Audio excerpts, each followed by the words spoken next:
Support for Jacked Ramsays is brought to you by Manscaped. Manscaped offers precision-engineered tools for your family jewels. Manscaped just launched their 4th-generation trimmer, the Lawnmower 4.0. You heard that right, the 4.0. Join over 2 million men worldwide who trust Manscaped. With this exclusive offer for you, 20% off, free worldwide shipping with a code JACKED20 at manscaped.com. Again, that's JACKED20 at manscaped.com. And why go with Manscaped? Well, Manscaped engineered the ultimate groin and body trimmer by focusing on intelligent functionality and an incredibly comfortable grooming experience. Their 4th-generation trimmer features a cutting-edge ceramic blade to reduce grooming accidents thanks to their advanced skin-safe technology. I now feel confident shaving my boys. So remember, get 20% off and free shipping with a code JACKED20. That's JACKED20 at manscaped.com. That's 20% off with free shipping at manscaped.com and use the code JACKED20. Unlock your confidence and always use the right tools for the job with Manscaped.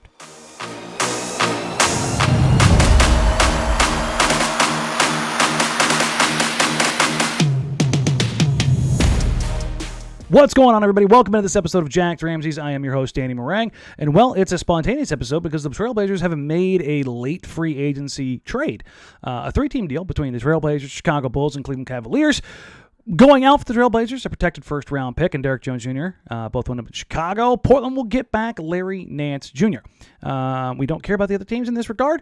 We care about what comes back to Portland. We'll have a live show following this later on tonight. I just wanted to get a quick wrap-up and address some of the bigger stuff, and then we'll take some Q&A later tonight when we get back around. But, hey, they made a move. They have a true 8-man rotation. We're not playing guessing games. So the first thing we do here, we grade trades, right? We grade the trade. This is good business. Everybody wants to say, well, you never give Neil credit. I've given Neil credit where he deserves credit, and I've crushed him where he deserves to be crushed. I think I've been pretty fair in that regard. There's just been more to crush. I have a pretty strong suspicion that the Blazers were chasing Markkanen, and they couldn't make the money work. And here we are, probably getting a player that fits better, but maybe not quite the development and top-end talent that you could get out of Markkanen if he popped. But Nance Jr. is kind of a Robert Covington-type player. I've seen a few people already. Well, this doesn't mean they're going to put Covington on the bench, or they're going to start Covington and Nance. Let's go ahead and get something out of the way. Dame and CJ are both starting. Norman Powell is starting. Robert Covington is starting, and Jusuf Nurkic is starting as your starting 5. They did not just spend the last 3 months talking about how great this starting lineup is and then trade for a guy from Cleveland who has missed a ton of games, to be fair, and who's a pretty solid player, but to just insert him. Now, if they had traded for Ben Simmons, you could talk about changing up the starting lineup.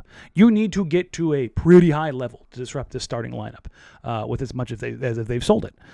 And they know that. So Larry Nance Jr. is your backup 4. He can play some legitimate small ball 5. He is a beefier, thicker, stronger, taller, more physical player than Robert Covington. You can legitimately play him as a small ball 5. So that will be probably the first real change. Your front court rotation right now is Covington, Nance, Nurkic, Zeller. And I want to kind of get this out of the way real quick because I think this is fun. For a roster not being the problem, for a team that finished second to last in defense, it's very striking to me that the most likely culprits outside of Damian Lillard and CJ McCollum for those rosters, or for those defensive shortcomings, are gone and have been replaced with better defensive players. Interesting.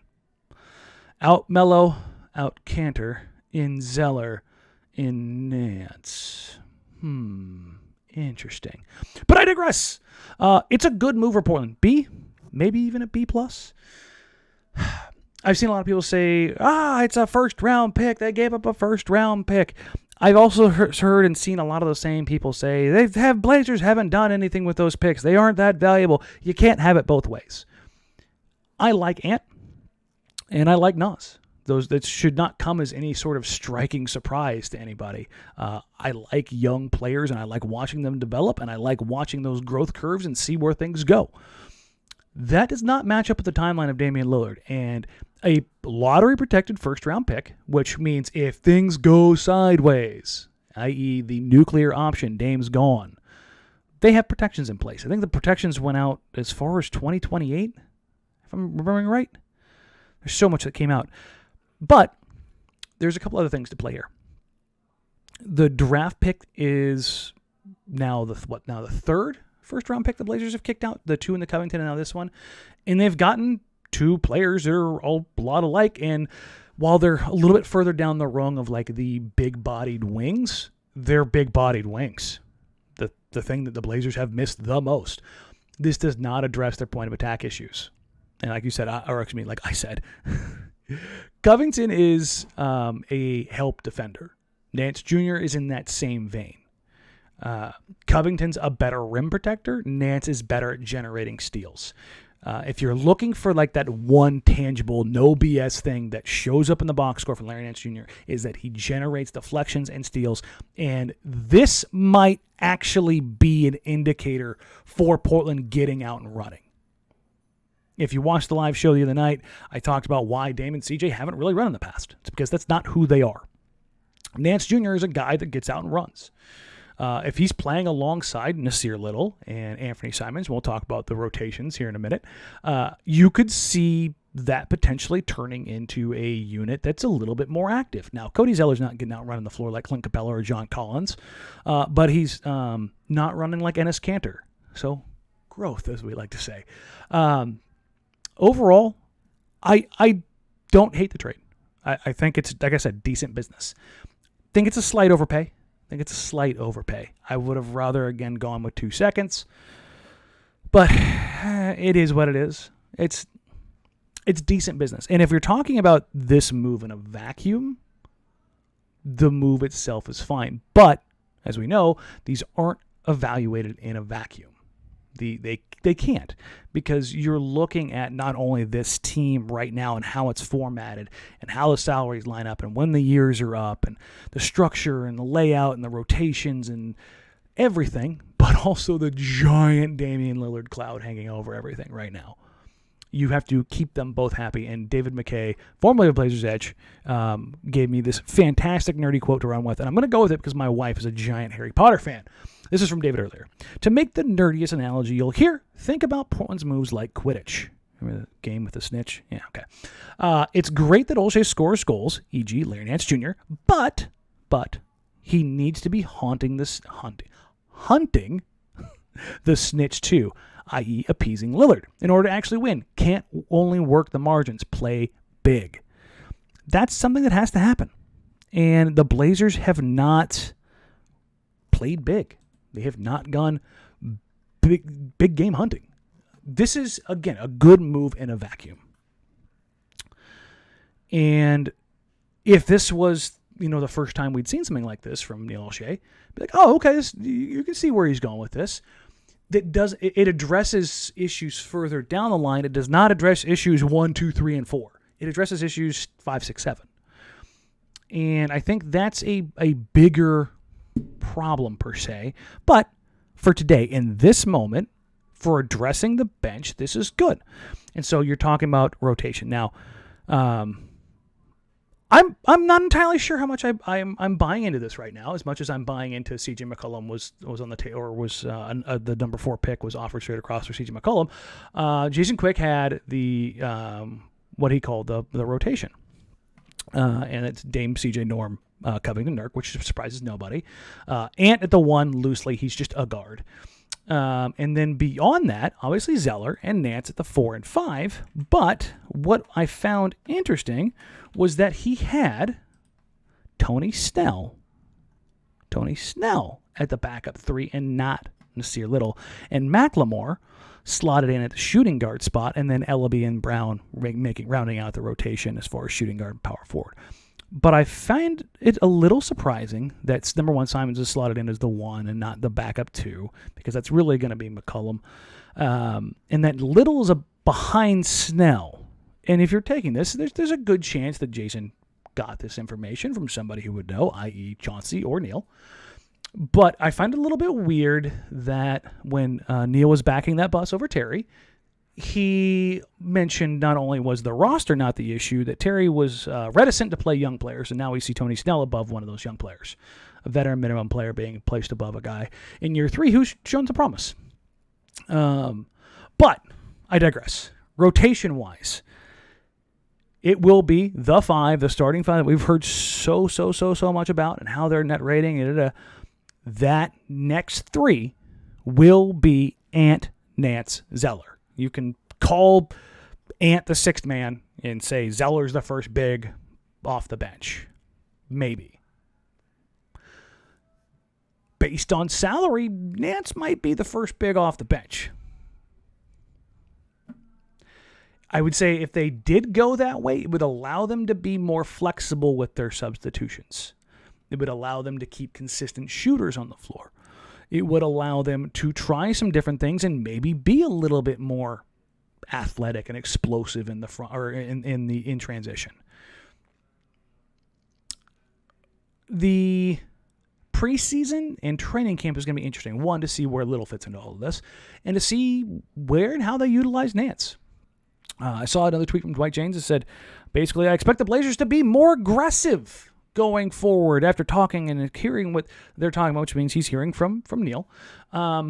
Listen, I'm all for being more aggressive when it makes sense. And when it makes sense, you don't have Dame and CJ on the floor. Two undersized, short-armed guards who have been poor defenders their entire careers. You don't get aggressive with those guys.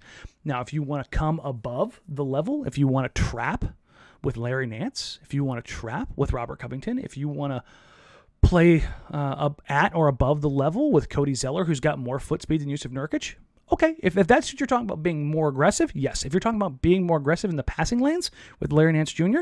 and Robert Covington, yes. I am for all of those things.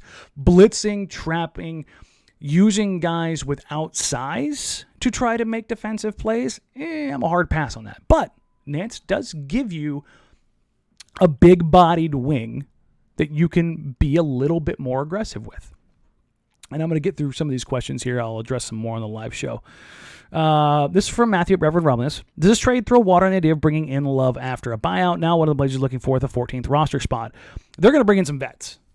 That's what they're going to do. They're going to bring in vet minimum dudes because there's a lot of vet minimum dudes out there that didn't get deals. If you caught CJ's interview the other day, he talked about the middle class getting squeezed out and some guys who maybe have gotten deals in the past looking for money still. So there's still some guys out there that need to be found. I wouldn't be surprised if they looked at a 2-3 type or a 3-4 type, but I think they still need some creation. Maybe they'll look for somebody who's a Derrick Jones Jr. light, maybe just a pure rim runner. Maybe they'll look for a defensive, a guard stopper. I just think they needed somebody who's a point of attack stopper. I think that's where they need to kind of focus.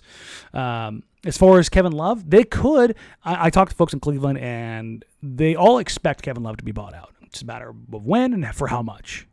The Cavs just brought in another stretch white big in Lauri Markkanen. So I think they've met their quota. This from Keith Howe. Getting rid of DJ had to happen. Is Nance really worth a first 2? Nance is a fine player, but this barely moves the needle. I could be wrong, so tell me why. Bottom line is, unless PDX trades CG for a real 3, their ceiling is a second-round playoff team. Here's the thing about the Nance deal collectively, right? It's good business. It's good business. And again, it's about not being in a vacuum. I don't think it raises their ceiling, but I do believe it raises their floor. Because their floor, when you've got questions like, holy crap, is this guy playable? Like when you're talking about putting guys in positions out of position regularly. Norm at the 3, Covington playing, having him play the 3 or the 5. Like when you've got so many guys who aren't being optimized, it's like, please Dame, save us. And that's kind of the vibe that you get a lot more frequently when things don't match up. But Nance Jr. is a legitimate 4. He is a 4 through and through. Cov is a 4 through and through. Dame and CJ, 1.5. That 3 still elusive. But you've got guys that you don't worry about per se in that respect, and that raises the floor. So come playoff time, and this is where I think it's Nance Jr. is most impactful outside of like injury insurance, even though he's missed a ton of time, and that's something you do have to keep that in the back of your head, is that he's a guy you're not going to play off the floor. You're not on either end. He's not a great shooter, 35, 36%. He's passable. But more importantly, he is a poor man's short roll playmaker, and that's what's going to be most important offensively for him, is he does make good choices. If you look at the on-off data from Cleaning the Glass, offensively, he's hit or miss as far as like what he does. Defensively, good Lord God Almighty, he's been in the upper echelon in points per possession as far as on-off rating for years. But he needs to have shots created for him. But he also needs some help offensively, because he doesn't profile all that well offensively, as far as not just creating shots, but finishing. His 2-point percentage has gone down pretty drastically, but again, he's missed a ton of time. His usage rate has never eclipsed 16%. He is a low-usage offensive player. He is a defensive-minded player who can stay on the floor in pretty much all circumstances. That's what kind of keeps happening. The reality is that's what Portland could afford with Derrick Jones Jr.'s expiring contract and a first-round pick, and a protected first-round pick. But I think they did good in that regard. Is he worth a first too? Not all firsts are created the same. Obviously, it's not a top 5, top 10. It's not even a lottery. It's lottery protected. If things go sideways, the Blazers do have some protection. They do have some years for it too. I think Cleveland asked for some extension on that just to see if they could, get some kind of first out of it down the road. But it's basically like a really early second. Is kind of what it amounts to. So it's okay. It's probably a slight overpay, but it's not bad business. And when you're talking about appeasing Damian Lillard, a slight overpay is something you can afford. And speaking of afford, and I don't think I saw a question here about this. This does put the Blazers into the tax. Nance Jr. makes $1 million more than Derrick Jones Jr. And in that respect, they were $555,000, I believe, before going over. So now they've got it roughly $450,000 over. They will sign one more player, and their cap hit will be 1 point. For all intents and purposes, oh God, I hate it when I do that. For all intents and purposes, they will be at $2 million over the cap. So between now and the trade deadline, how they maneuver that to avoid the repeater will be interesting to see. If they use what's left of the $5 million of the TPMLE, I will be genuinely surprised. I do not believe that is going to be the case, but we'll see. If you want me to call it crazy right now, I will say I fully expect the biggest move for them to make is to not trade CJ, is to trade Yusuf Nurkic at the trade deadline. Moving Nurk for a $8 to $10 million a year center. Who that is, I don't know. But I would expect that is the way that if they're worried about money, that is the way that they go. Saw one in here from Josh Stoller. Would Nance replace Rocco in the starting lineup? Already kind of hit on that. What does that mean? Rocco is on the move for Draymond, or is Nance small ball 5 and second off the bench? There you go. Ding, ding, ding, ding, ding. He'll be your small ball 5, and he'll be your second big. So I see a lot of people were kind of disappointed in the first round. I think we're getting caught up in that first-round pick because, again, not all first-round picks are created equal. What grade do you give Neal in his offseason as a whole? For me, it's a C+. He's done the minimum he had to do. Re-sign Norm, fill at the bench. I would have liked him to get creative and swing for the fences on something, but that was just a pipe dream. That's from A.J. Allen PDX. AJ, I would say I'm probably in agreement with you. C+. Everybody, he re-signed Norm. Oh, you mean he re-signed the guy that he gave up Gary Trent Jr. for, who had the RFA rights that you had the ability to match for and you wouldn't lose no matter what. So he did the bare minimum and re-signed Norman Powell? Okay. He got him for a little bit less, but got him for 5 years? Okay, that's decent. That's decent work. He got Ben McLemore on a vet minimum. Okay, was anybody else? Was Ben McLemore going to be in the league? Was anybody else going to sign him? Okay. Tony Snell, the Atlanta Hawks' 10th or 12th man, who played, 90 minutes? I don't think it was 90. It might have been 9 games and 60 minutes. Who was basically a non-factor for the Hawks in the playoffs. Who were missing guys for vet minimum. And he was going to be a legitimate rotation player. Okay. Zeller. Now, if you watched, I had Zeller as possibly a BAE, TPMLE type signing. For getting him slightly less than that money, okay.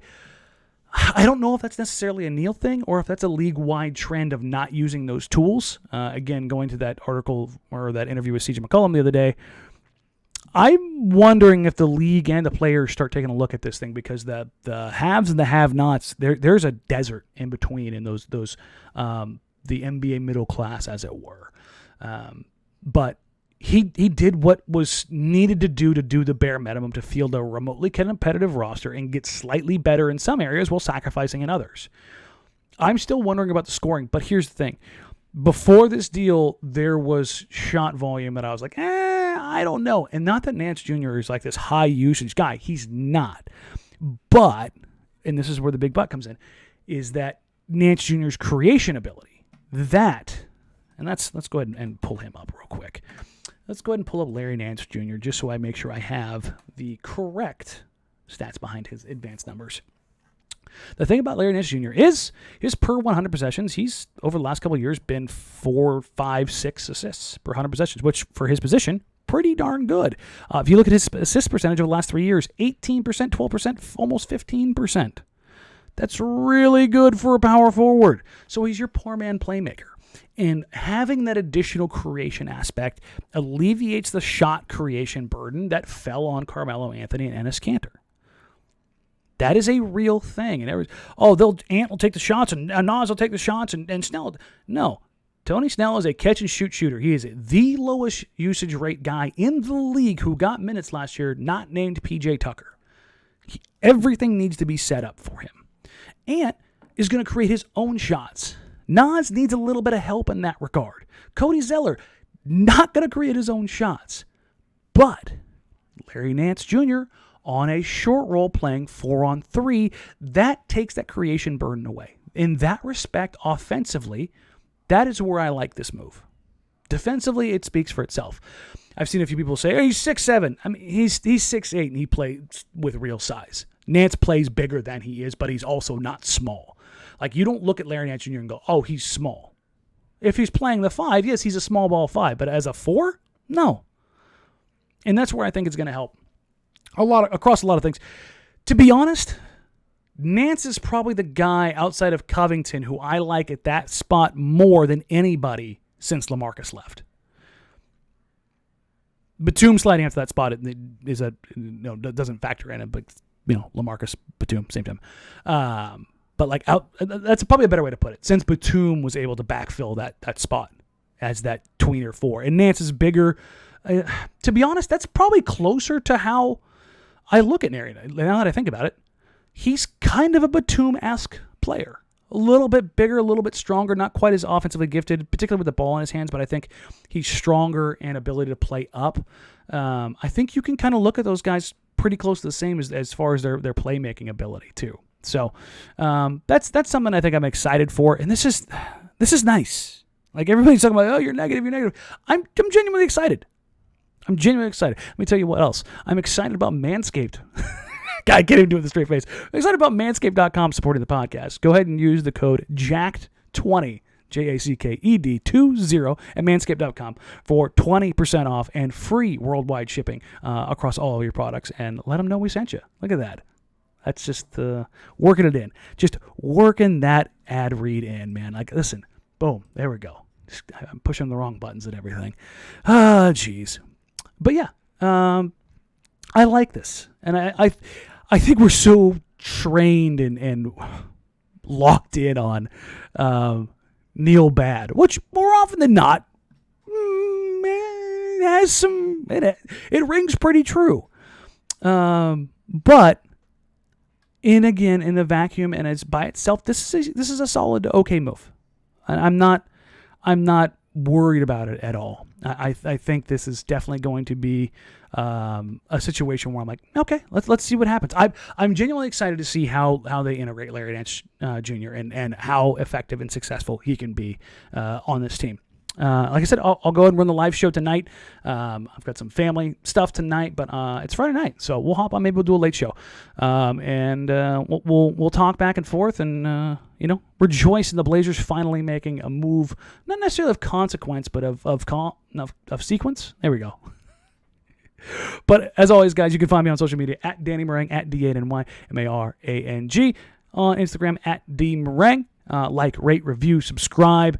Please, if you're an Apple iTunes podcast listener, like, rate, and review. Leave a review. Let us know what you think. And until then, we'll catch you guys later on tonight. And then Sprague will be back next week. He's getting back late Sunday night, so I'll have the mailbag pod either by myself or the guest. And I am efforting some Cleveland folks to talk about Larry Nance and kind of give you guys some more insight into how he plays and how he'll fit in. And until then, we'll talk soon. Bye.